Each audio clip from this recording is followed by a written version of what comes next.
Let's come now to Prime Minister Modi, who despite being in power for 9.5 years, has the highest approval ratings of any leader globally. You look at that Morning Consult tracker, it almost seems as if Prime Minister Modi is in his own zone and everybody else is playing a different kind of game, including someone like Joe Biden, who has been in power for just for about 4 years. So A, what explains his abiding popularity? Do you think this stays till the time Prime Minister Modi is around, or do you think it's almost impossible to say for sure and this could potentially change as well? Rahul, I watched a program where you presented the same data to some panelists there, and some of the psephologists in your show say this shows this, that. It shows nothing. If you are a powerful leader of a big democratic setup as big as India, definitely you would have the approval rating, part of it reflected in the global surveys as well. But I wouldn't draw any meaningful conclusion that how much his rating is outside India. If you remember, just for your viewers to recall, Mikhail Gorbachev was given a Nobel Prize, and the same year he was thrown out of the USSR at that time. As the country was disintegrating, he was the global leader. He was appearing as the global leader, messenger of peace and somebody who can change the world order.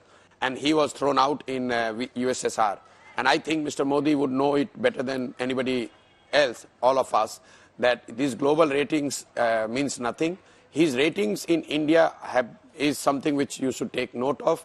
Yes, he has been popular, but it has got to do with both. One, he has been popular. Second, he has not had the challenger who can put a counter narrative, or who can put the effort, who appears to be putting the effort to challenge Mr. Modi. I'm sure if you get somebody else who puts 5 years, the same Modi with the same strength, same strategy, would have a much lower rating than what he has today.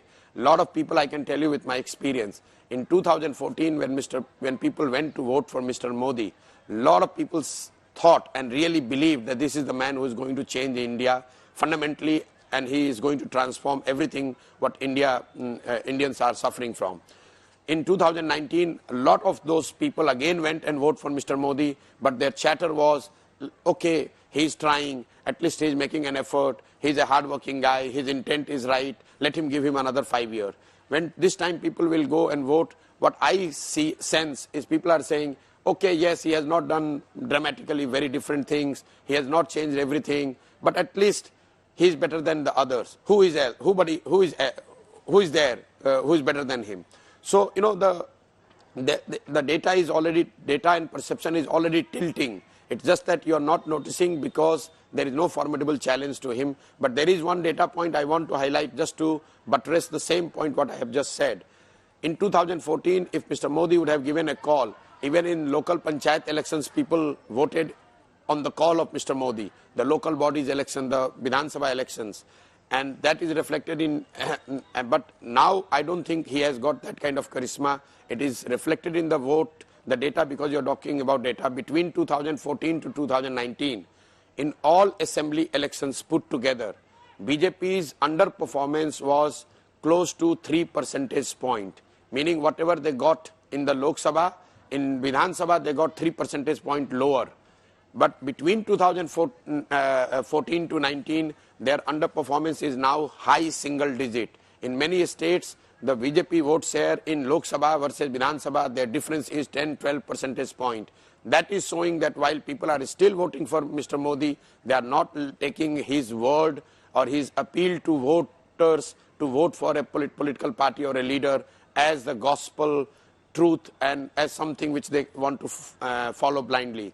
So his brand and his capability to take vote is already coming down.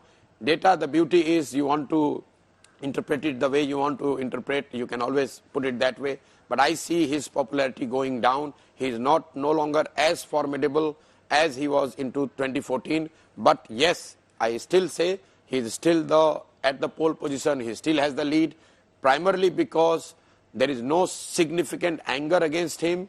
There is a fatigue, but there is no anger. And more importantly, there is no challenger who is capturing the imagination of people by and large across Hindi heartland. Now, one of the questions which everybody ponders over but nobody knows for sure is what happens when Prime Minister Modi hits the age of 75. He's often said that once you hit the age of 75, you should retire.